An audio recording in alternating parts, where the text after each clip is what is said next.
hat-trick, call it instead a fast-trick. Welcome to All Talk, All USL Talk. USL Cup QF scores, news, and developments in the second highest division of the United States men's professional soccer system, the USL Championship. I am your host, as always, Vince Galvano. Happy Monday. Welcome back, everyone, to Talk USL episode number 96. On the road to 100, we are a couple episodes away after what was a week break. Thanks, everyone, for coming back in, or if you're just tuning in, welcome. You know, mid-July is always a tough time because there's lots going on, especially with July 4th, and then there's vacations going on, so I took a week. I was at the shore with the fam, enjoying the family's company before returning here in Central Europe, and now getting back into it. We have too much to talk about, but first off, just real quick, Viva España, back to the tiki-taka era. I remember back in the day, Fernando Torres, Euro 2008, growing up as a kid, the team that was amazing in 2010, David Villa, and now take a look at what you have. Oyarzabal, Lamine Yamal, Rodri, the whole nine. And honestly, I mean, who wouldn't doubt them? They played the football one in New York, New Jersey. Football one.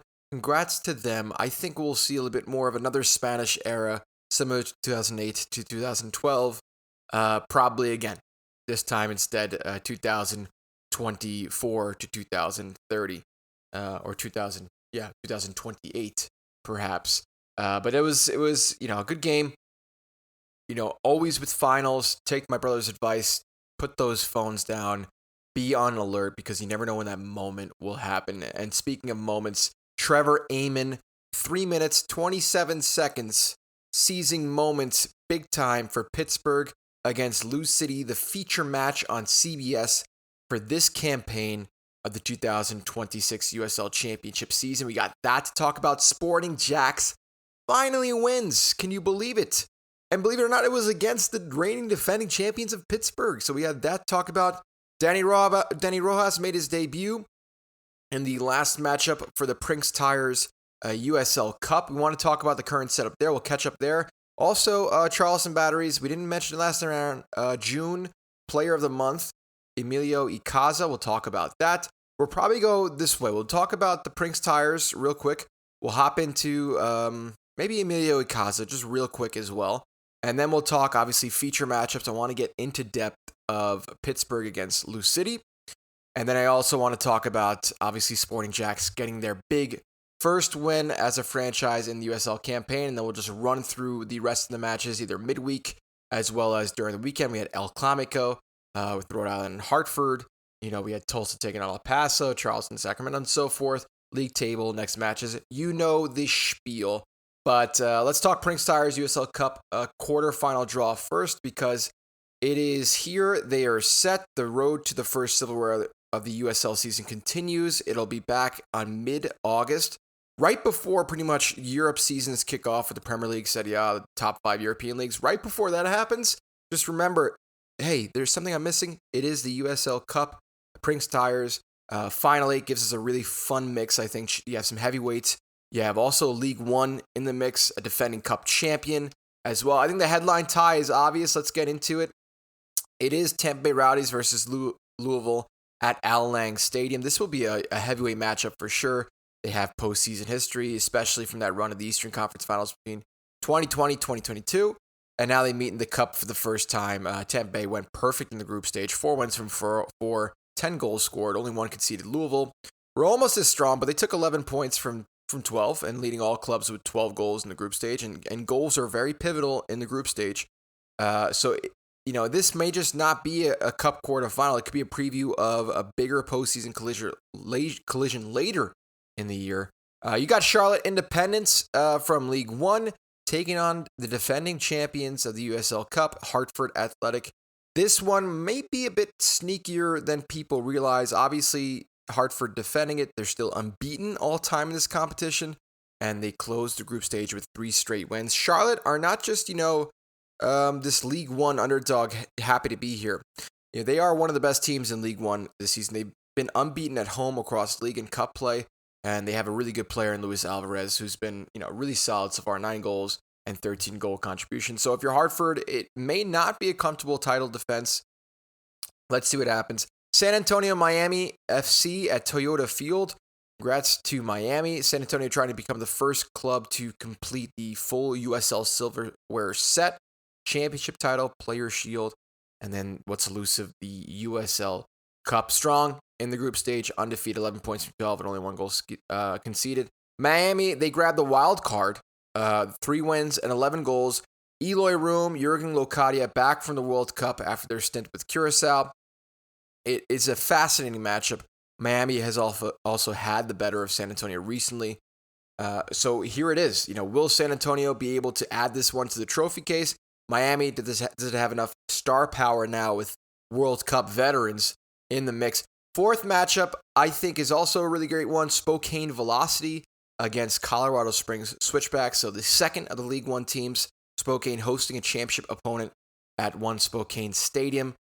It's a great cup game. They've already beaten Las Vegas and Oakland in this competition, so they've been spoiling a lot when it comes to punching above their weight from the USL Championship up there. Colorado Springs, obviously not an easy draw. They did win all 4 group games, scored 10, conceded 1. Already saw their knockout credibility in the Open Cup when they beat Sporting Kansas City, pushed the Rapids to penalties, so they are a tournament side without a doubt. I pegged them to go ahead here, but maybe that League One home field buzz is enough to carry Spokane through. The USL Cup has officially reached the fun part. We got Tampa, Louisville, Charlotte, Hartford, San Antonio, Miami, and Spokane Velocity against Colorado Springs. And this is where the competition starts to matter. 1 game, 4 quarterfinals, first silverware of the season on the line, and it picks up again in mid-August. We'll obviously preview more of the games in depth as the week approaches. And from Miami's side, they did finish in Group 7, so that was the Tampa Bay Rowdies group, and they finished with 9 points. That was the key, because we always knew one wild card team from the 7 groups would make it through, and they finished with 9 points, so 9 points was very key, but the thing was, more goals scored, more goal difference, even beating out the likes of Charleston Battery. Charlotte Independence, you have to give them their credit. They finished first in that group with Charleston, Pittsburgh, Loudoun, Greenville, and Richmond. So it's crazy to see that. I mean, that's what we're talking about when we say Charlotte Independence this time around. But it was 9 points and a +6 goal differential for Miami to carry them through in that wild card spot. Something to keep in mind for next campaign of the USL Cup when the group stage returns in 2027. All right, let's get into the feature matchup on CBS. But actually, real quick, before we hit that, just Emilio Icaza did win the Player of the Month for June. So back-to-back Player of the Months for Charleston with Colton Swan in May, and now Emilio Icaza in June. It's amazing. Charleston never fail to amaze me with regards to, hey, people leave and then people step up. So he becomes the second consecutive player. The experienced midfielder ranked second in the league in goal contributions of the month of June, led the Battery 5 goal contributions in a 3-game span, which the club recorded 14 goals to equal the USL Championship's record for goals in a 3-game span, a run that saw 6 different players score at least 3 goal contributions overall. The 29-year-old Icaza also had a good pass accuracy rate, 186 out of 200, recorded league-high 30 recoveries. He also notched 9 chances created, 5 interceptions, and won 20 of 37 duels. He is currently in his 4th season with the Battery. He has become a mainstay in the lineup, 96 regular season appearances since his arrival. So he will probably make the 100th appearance for the team quite soon. He beat out the likes of Darren Smith, who had 37% of the vote. He was one that came closest. But he also had Peter Wilson from Oakland and J.J. Williams from Rhode Island in the mix there. All right, so here we go. Pittsburgh, Lou City, and it's Trevor Amann turning the national spotlight into a Pittsburgh statement. Let's talk about the game that was on CBS on July 18th. I would have been around to watch the game. It was a busy July 18th from my side. I was at the theaters watching The Odyssey. It was also the birthday of my partner, her 30th, so we had a lot going on, a lot to celebrate. Couldn't, unfortunately, watch this one, but obviously watching the highlights and so forth, catching up on all the articles and so forth. FNB Stadium, noon kickoff, defending title holders against the winningest club in league history, the Royal Purple Blue City, the regular season champions from last year against the postseason champions of Scenic Stadium on the Monongahela River, a big platform for the league and a matchup that already felt like one of the marquee games of this summer. It came at a really important time for Pittsburgh. They entered this one on a 3-game winless run. Rob Vincent had talked after the midweek loss to Sporting JAX. Obviously, not where you want to be in a position, hey, you were the first team to lose to Sporting JAX. That's a team at a crossroads. But they showed flashes as the season, had a strong stretch in May, and there was still the question whether Pittsburgh could consistently look like a defending champion. Then came Saturday. Then came the Trevor Amann, and wow. So River Hounds Louisville opened like two heavyweights feeling each other out. The first half had a bit of a playoff edge. I think a bit more cautious approach. Clear chances were limited. From Pittsburgh side of things, Danny Griffin nearly poked home a loose ball from a corner in the 60th minute, only for Danny Foundes to smother it. Louisville carried more of the possession before the break. Sean Tosh, Chris Donovan getting heading looks. You had Jansen Wilson also testing Campuzano from distance. But still, the match went into halftime scoreless. And that's kind of what has also been the case with the World Cup. Look at that, a French team as well from Didier Deschamps' side.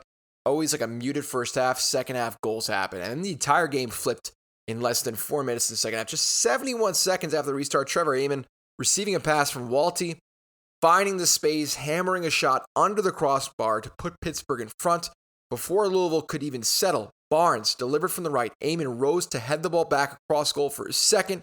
In the 50th minute, who else but Robbie Mertz provided the service. Amann bent his run inside before heading home again to complete the fastest hat trick in USL Championship history. What a moment. Louisville pulling one back in the 68th minute after Victor Souza was called for a handball in the box, allowing Jansen Wilson to convert from the penalty spot for his 6th league goal of the season.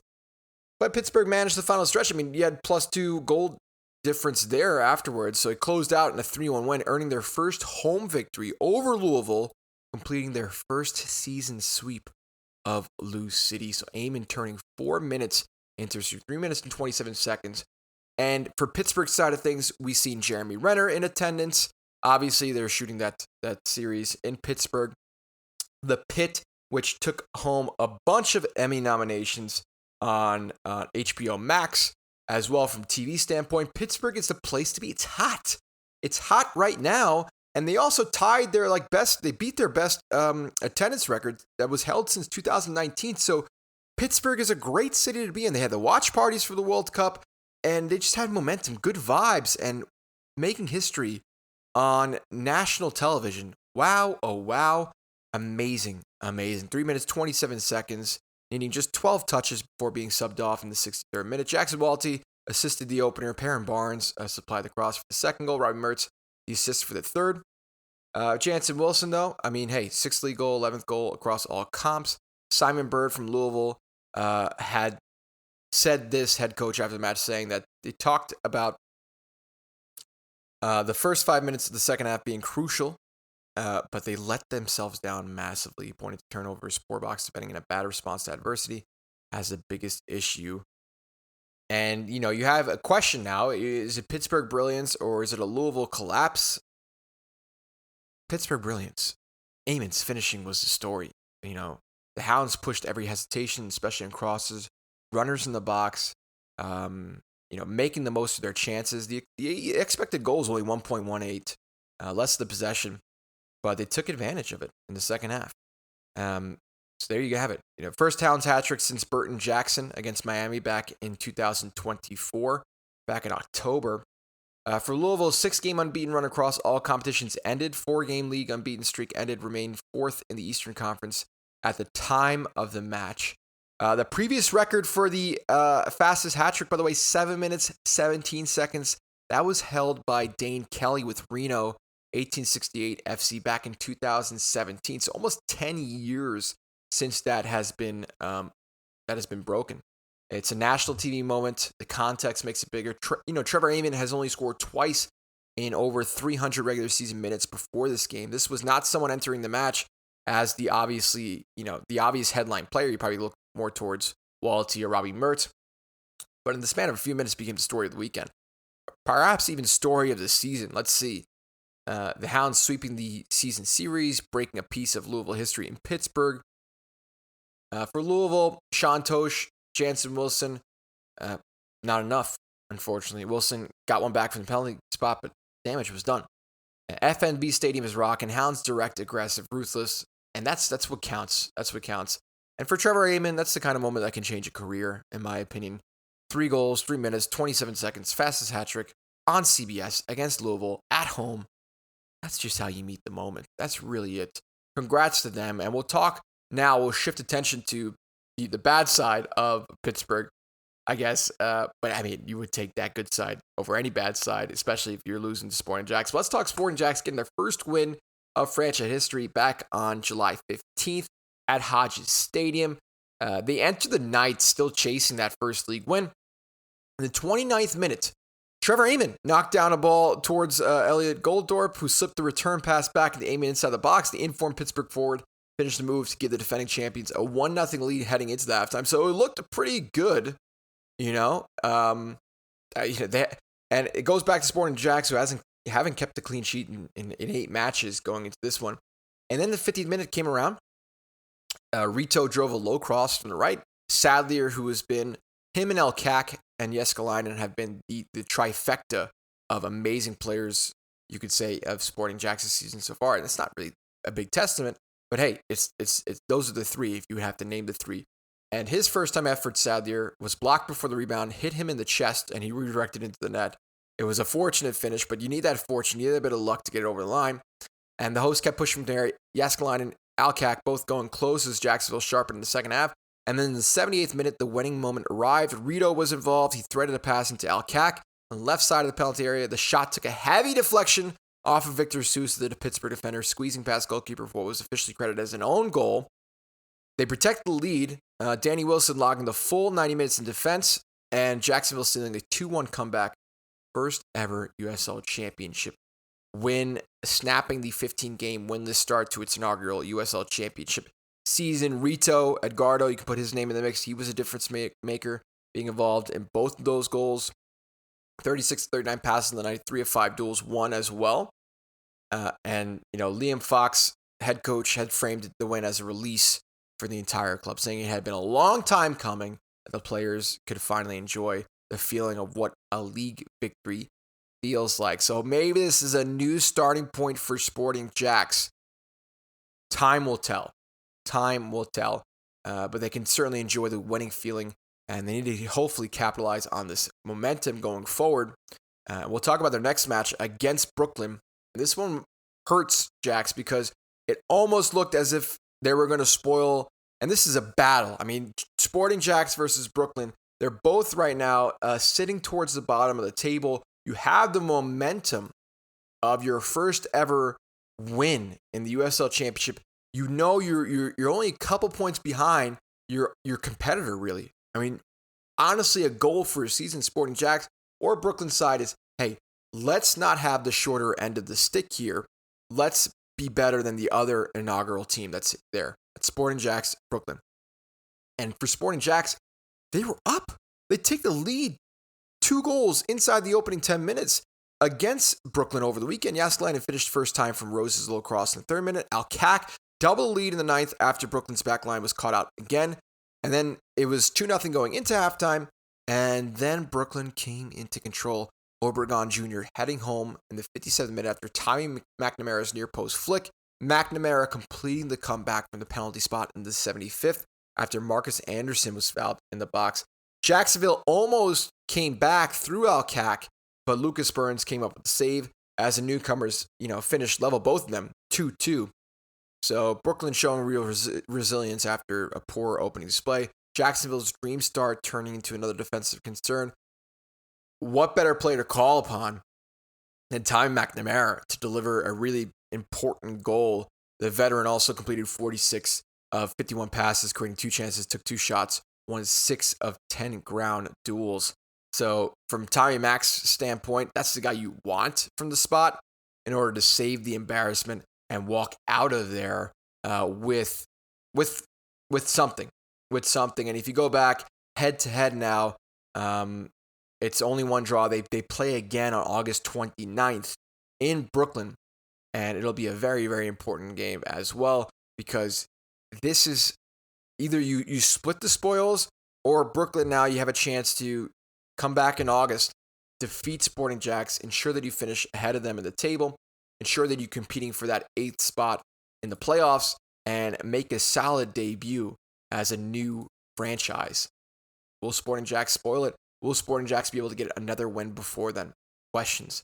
All right, let's get back into other midweek action, and we'll break it down little by little here. This was a good win for New Mexico on the road against Lexington. Greg Hurst opening the scoring from the penalty spot in the 43rd minute after Lexington was called for a handball. Valentin Noel made it 2-0 before halftime with a strike from 30 yards out. Beautiful goal from the former Las Vegas Lights player. United kept pouring it in, just kept the momentum after the break. Greg Hurst grabbed his second in the 62nd. Melto passed, and Melto added a goal of his own in the 68th before, after being set up by Valentin Noel. And then it was Philip Goodrum pulling one back for Lexington in the 70th. Damage already done.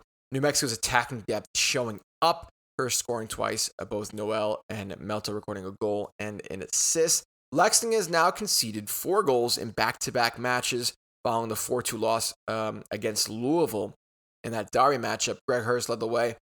His second multi-goal performance of the season, bringing him to 5 goals across all competitions. Albuquerque Journal with the coverage. David Glovac was the writer there. Miami taking on Indy. This was also a midweek fixture, and was Sonora picked out Rodrigo da Costa cutting into the penalty area, and da Costa finished low into the left corner in the 44th minute to give the hosts a 1-0 lead.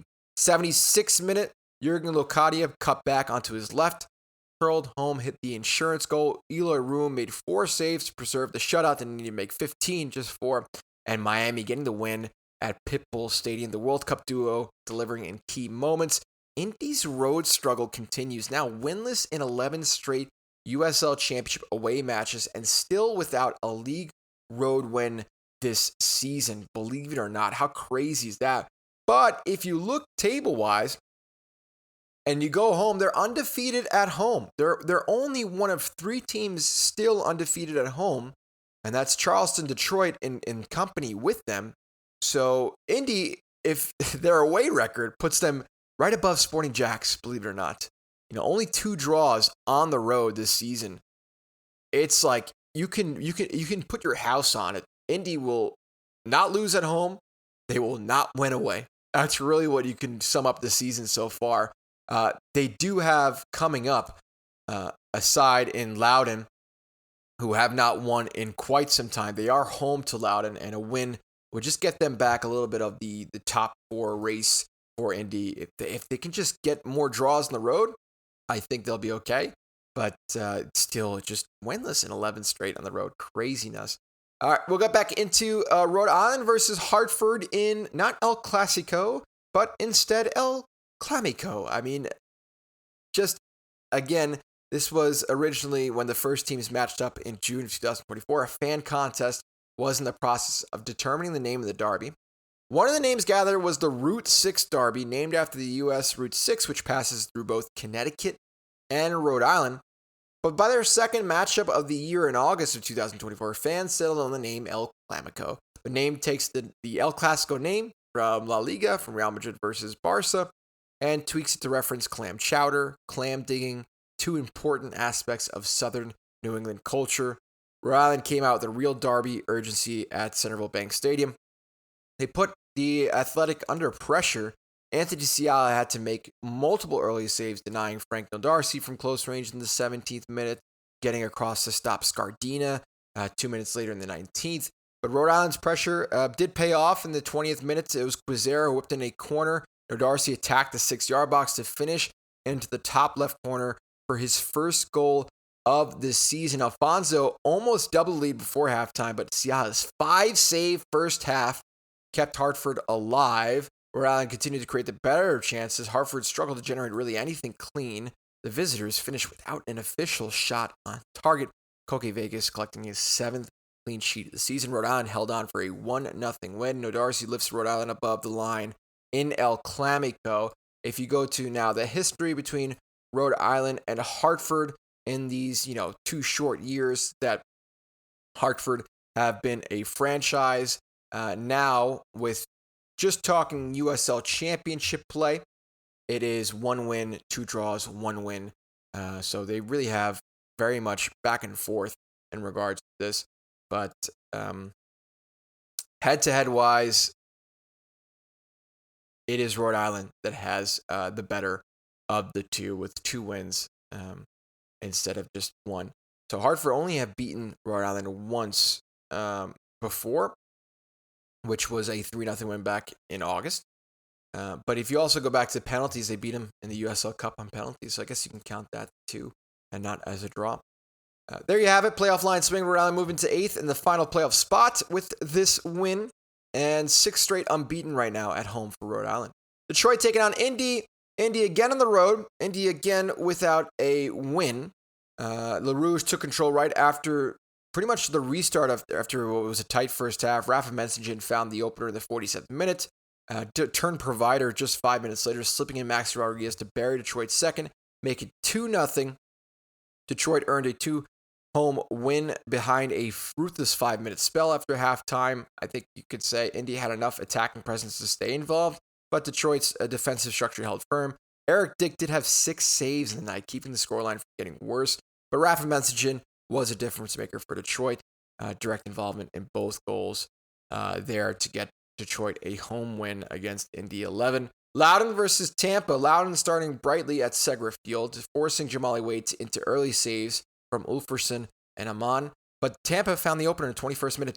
It was Dolabella who won the penalty himself. He then took it, calmly converted into the right corner. Tampa had chances to put the match away with Evan Conway hitting the post in the first half.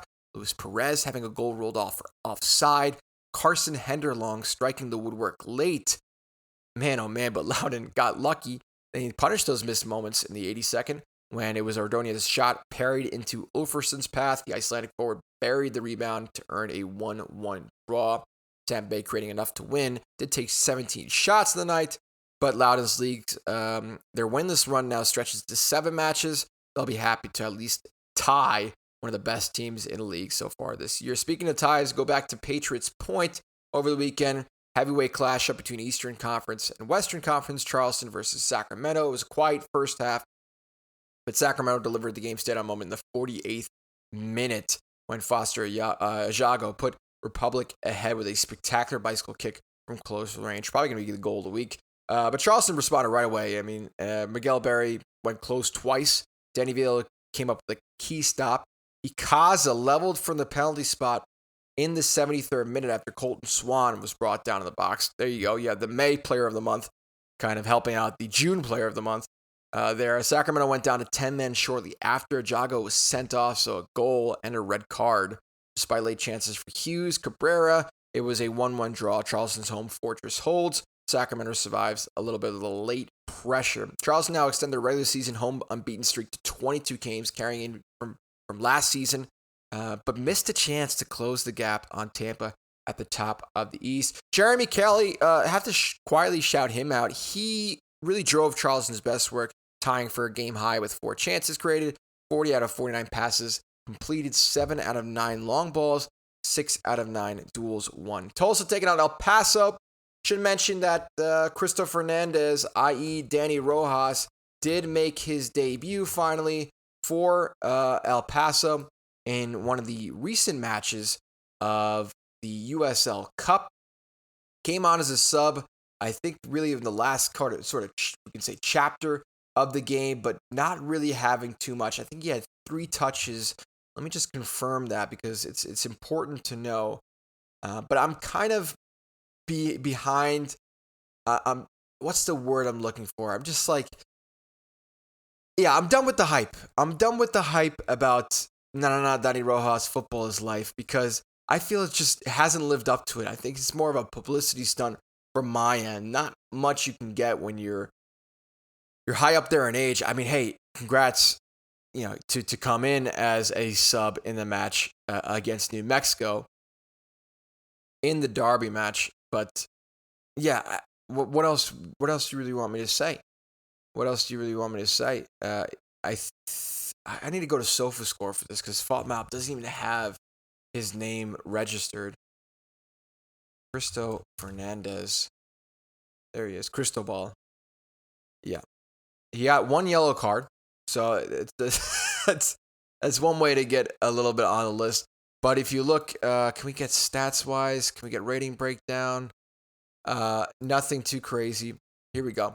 So total carrying distance 11 meters, 3 touches on the night. Did have 3 accurate passes. Did not win a ground duel, and that was pretty much it for Cristo Fernandez. Obviously 35 years old, being one of the older players in the league, one of the more, can't even say experienced, more so experienced from a Hollywood standpoint. But Ted Lasso was an appearance. You saw him at the halftime show introducing Justin Bieber, but we didn't see Cristo come on against Tulsa. Denny Rose did not come on against Tulsa, and I don't think we'll see him for a large part of the future. Maybe more at home games, if I'd had to guess, if he's around in the area and when the result is quite clear. So Tulsa got back in the win column, and it was a goal that happened in the stoppage time of the first half. It was Jamie Weber whipping in a free kick, Lamar Batista arriving at the top of the 6-yard box to turn it home in first half stoppage time. And that was pretty much it. It was only one goal to really decipher the two. Tulsa's defensive response mattered after the rough USL Cup outing in Birmingham. It was their 5th shutout in the last 9 games across all competitions. El Paso's attacking issues but continue. 3rd loss in 4 games across all comps for them. But it's Batista's set-piece finish that sends Tulsa back into the top 4. 2 more games to cover, and it's Las Vegas taking on San Antonio over the weekend. San Antonio starting the better of the two sides. Emil Coelho roofing the opener in the 6th minute after a feed from Jorge Hernandez. But the lights came flying out after halftime. 65 seconds into the second half, Johnny Rodriguez slid into the back post to finish Olex Anderson's low cross to make it 1-1. Then the 79th minute, Okiere reacting quickest after his first shot was saved, burying the rebound to give Las Vegas the winner. San Antonio's night got worse late on when Santiago Pantino was sent off. And it's a major road comeback for Las Vegas, flipping San Antonio crashed in the playoff conversation. Good second half resilience. Olex Anderson was the attacking spark for Las Vegas. He also looked good against Monterey Bay in what was one of the more consolation prize matches for the round 4 of the USL Cup. If you haven't seen that, there's also some really nice saves from Kieran Dalton from Monterey Bay, who had his second appearance, his home debut. We had him on the show recently. Or I should say he was our first ever guest back in March. And it was great to see him in between the pipes there, making some really nice saves on Olex Anderson, but he did score that game and now also scoring here. So he's got his scoring boots a little bit as of recent. He didn't score in this matchup. It was Rodriguez and Okiere, but obviously being a nuisance and a threat up top. I should mention a little bit because on Instagram, one of our listeners, Jake, who is known as a Las Vegas sports guy, him and I have been a little bit in Vegas sports guy is what his username is. He's been in contact with me just a little bit, sometimes putting just sending some chats about Las Vegas. And when I had put out the post last week that I would not be doing an episode due to the vacation that I was on, he did say that the Lights are seeking investment to build a new stadium, partnering with Pegasus Development to build a stadium. I did look a little bit in the press release. It is a development firm, Armenian-owned firm. They had also expanded to Sacramento to develop that stadium and downtown district back in March, I believe. So that was something there.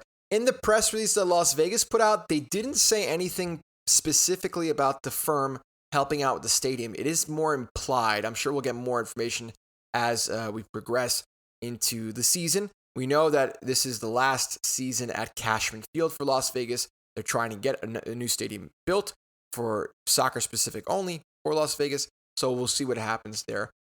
Also on a side note for Las Vegas, it hurt to see this from my side, but adios Knight Pickering. Las Vegas did announce recently that the club transferred Knight Pickering to St. Louis City 2. Lights FC also retains a sell-on percentage for Pickering as part of the transaction, so at least making some money in the transaction as well as future transactions.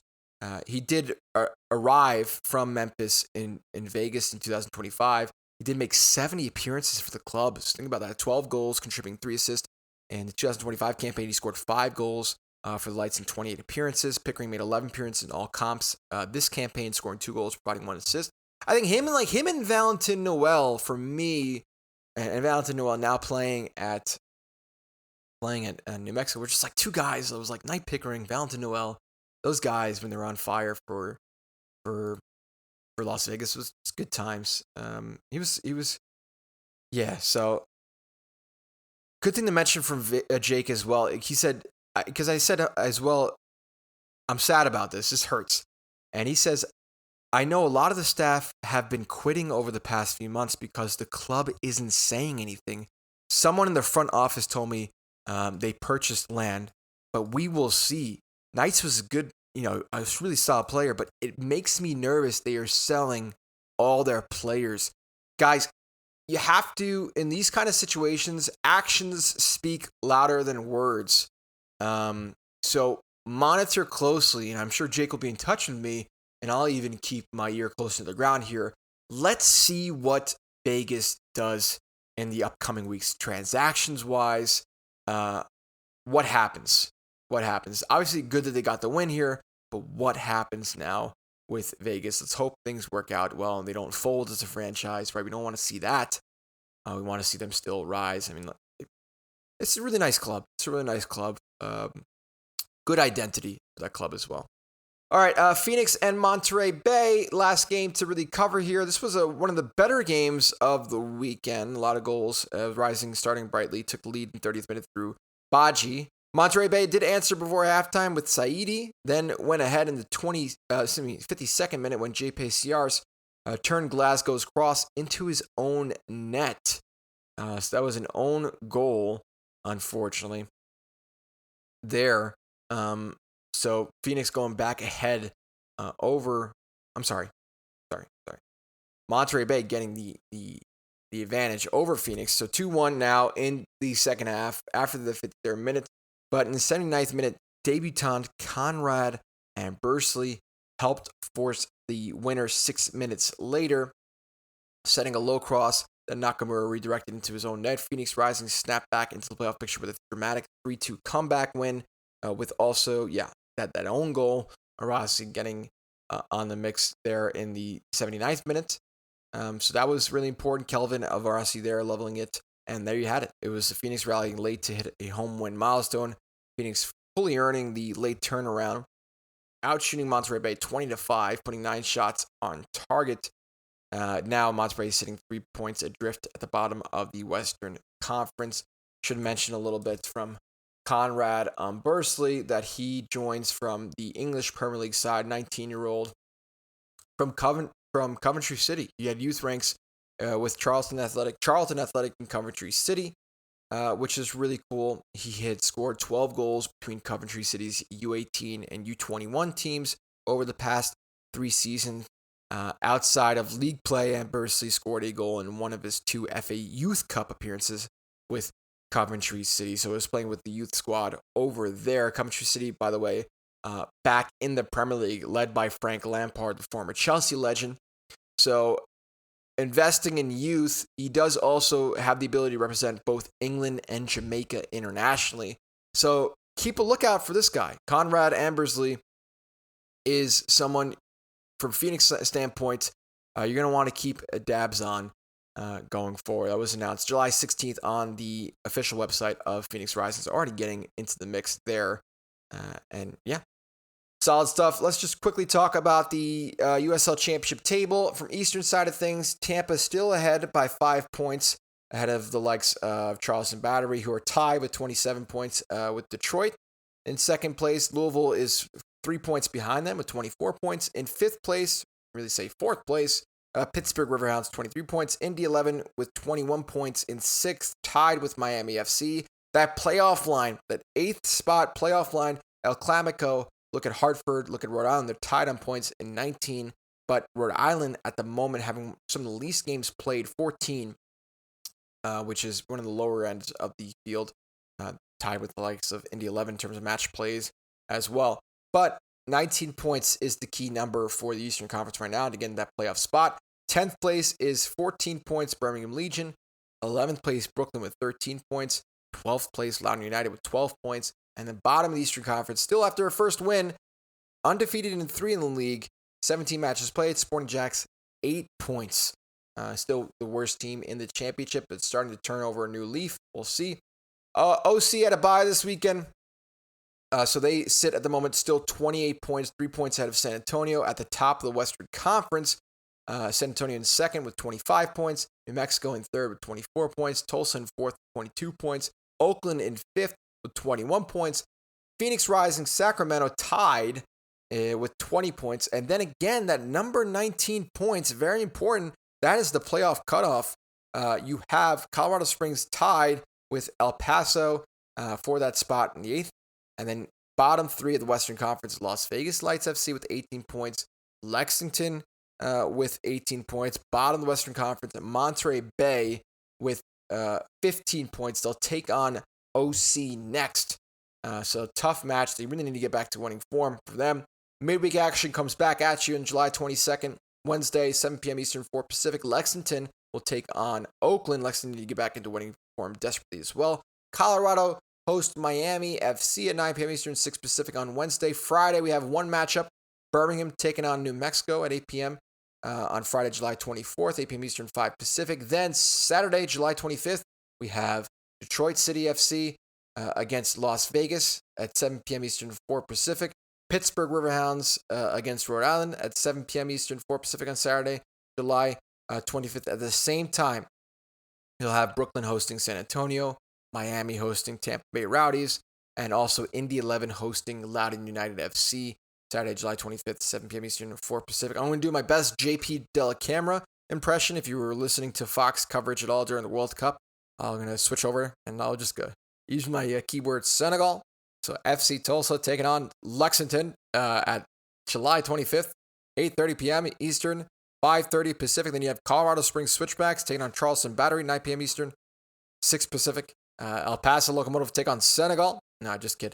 El Paso Locomotive taking on Sporting JAX, 9 p.m. Eastern, 6 Pacific on Saturday as well. Then you have, I'm going to switch back over to my voice now. Oakland hosting Sacramento, 10 p.m. Eastern, 7 Pacific. Monterey Bay at the same time hosts OC. And that final matchup on Saturday, a really good one, tasty one, Phoenix Rising hosting Hartford at 10:30 Eastern, 7:30 Pacific. So there you have it. Sporting JAX finally getting their win. The quarterfinals for the USL Cup set up. Las Vegas, keep a lookout. Danny Rojas, not enough. Football is life. I don't know about that anymore. I really don't. Hopefully we see him at least make one more appearance for El Paso in the coming weeks or until the tail end of the season. And big time, CBS, what a delivery. Trevor Amann, hat-trick, fast-trick, 3 minutes, 27 seconds. That's the new record. Everyone have a great week, and we'll be back talking more USL next time around. All the best.